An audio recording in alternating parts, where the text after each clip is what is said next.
Welcome to my Applied Energistics 2 tutorial, episode 2. The topic today is still going to be P2P tunnels, and I feel like a helpful way to demonstrate them is to show a setup that doesn't use them, and then later build a controller that does use P2P tunnels and to show how powerful it is. And for that controller setup, I'll be building the one that I showed off at the end of the last episode.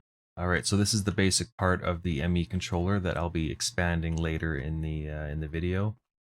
But just to show, I have a creative power cell powering it right now, the acceptor, and a drive with just a little tiny storage cell in there. We have 19 channels of 32 going out that way.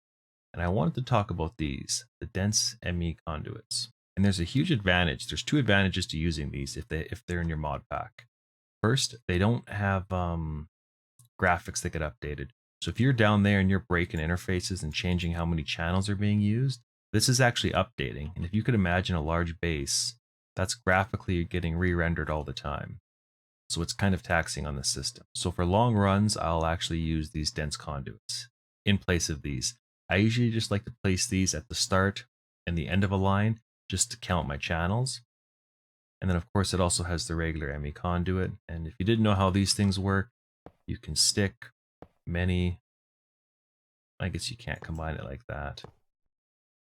But you can stick many in many cables in one block, I guess is the best way to explain that.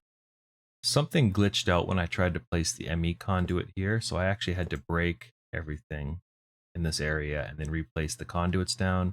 Okay, 19. Yeah, I didn't have 19 there before. Something got messed up. So if we come over here, we've got 9 channels and we should have 10. So yes, 19 channels in this area. A few for these devices and a few for these devices, which I will talk about in either a third episode or part of this one, whatever it shakes out to be. All right, now to build the controller with P2P tunnels, and hopefully it will be clear why they're powerful. Like I said, this is not an efficient design, but I think it's good for getting the point across. This is special. For right now, no, this is what I would call my main net, and this is called a subnet, and it's important. So these P2P tunnels are going to go the whole way around. This may look overwhelming or confusing, but I believe it'll be clear when I'm done. Okay, time to wire up the P2P tunnels, and I believe this will start being more clear. 1, 2, 3, 4, 5, 6, 7, 8. So we've got 8 here and 8 here. So if I do this, notice we've got 8 channels of 32 being used because it's only hooked up to the red one right now. And what I want to do also, stick blue ones here, some blue ones here. Okay, so now what's going to happen is, I guess I have to look, it takes a second to update. We're using 16 of 32 channels now on this face. And for me, that's good enough. And I'll do the same thing down here. And again, different colored cables so they don't connect in weird ways that I do not want. So they're mirror images of each other. 16 channels once it updates here. 16 in here, 16 in here. So 32 total in, and then 32 out once everything gets powered. And I wanted to highlight something here, that if I just slap down a cable to power it, you cannot tie a subnet to a main net like this.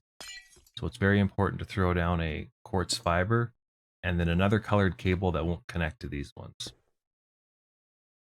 It probably actually can connect, but I just like to keep it clear. It's simpler for me that way to troubleshoot. Okay, so we got power in the subnet now. And I'll come back to those.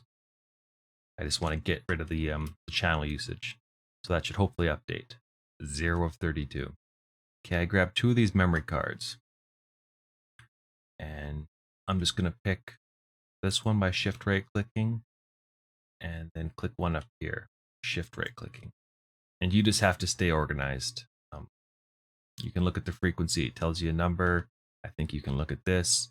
Some people make these cards for every single P2P face and save them. I just rewrite them, and I'm going to try to explain this a little differently. I feel like what I just said was confusing. Okay, I broke a few cables for demonstration purposes just to show that only one channel's active here, where these 16 are still active up there. If I take this memory card and do a shift right click, we've programmed this. So it says it's unlinked right now at whatever frequency and one's going in. And we actually have 0 going out right now. Nothing's actually being used over here. So we have to change that. You don't have to do your cables like this, but I like it. So I got to break that. That's wrong.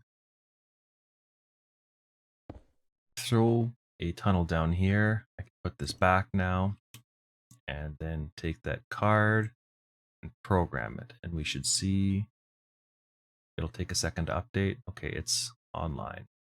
So we've only got one channel actually being used over here to power those 9 or 10 devices that were here. You can actually look. Yeah, 9 are being used. They're being compressed into one channel. So 1 of 32 is actually going through this pipeline. And we should see it here. 1 of 32 channels comes through here, goes down. I always think of it like zipping. We can do the same for up here, just to show a different area. If I shift right click this guy, we now see we've got it's online and it's unlinked. And this is kind of confusing because it's showing 16 are used just because it sees 16 of these tunnels, even though none of them are activated. And this one's the only one I'm actually using. What matters is after we do that connection, we should see 2 of 32 are coming out. I got to break that first, pull out 8 channels, slap down a tunnel, program it, and then throw the dense guy back. Give it a second to update. 10 of 32 channels is being used, plus these 9. But from this whole pipeline here, only 2 are being used, and then they're being 32 there and 32 there. So I think you can see how powerful this is. You could just imagine, right? Like that's 1, 2, 3, 4, 5, count all the way to 32 I could stuff in this area. And then if I was to do the same face over here, here, and here, you see how it just gets bigger and bigger and bigger. Slap these back on to fix them. Okay, I said I was going to talk about this in the last episode. In the comment section, somebody asked me about it, and early in this video. So you don't necessarily need a second controller, a subnet here, but it makes things a lot better. It allows me to have 32 coming in and 32 going out. If you were to not have that, it's cheaper, especially in packs like this where the ME controllers are expensive, but you'll see right now, everything kind of goes offline, and even though these controllers were still linked up, or they should be, you'll see that they're unlinked. So something's not happy here. And you got to think, hey, why is everything actually offline? Everything seems dead. It's because this is an ad hoc network. Like I talked about at the start of the first episode, ad hoc networks can only have 8 channels. And you might think, we've got lots of channels, we've got controllers. That's only on the one side. On this side, it's an ad hoc network. And when you throw a controller in, you get all these faces. So there's way too many devices here. So if we were to break, like let's say this one right here, we would see, actually, you know what? Again, 8 devices. There's still 16 on this side, so it's offline. If I break these, so there's only these 8 red ones, it should come up. Scratch that. We've actually got devices down there. It's counting 1, 2, plus these 8, so it's actually counting 10. So if I get rid of those 4, we should see, yes, these 4 plus those 2 P2P. So hopefully that's clear why the controller is kind of required, the subnet controller is required.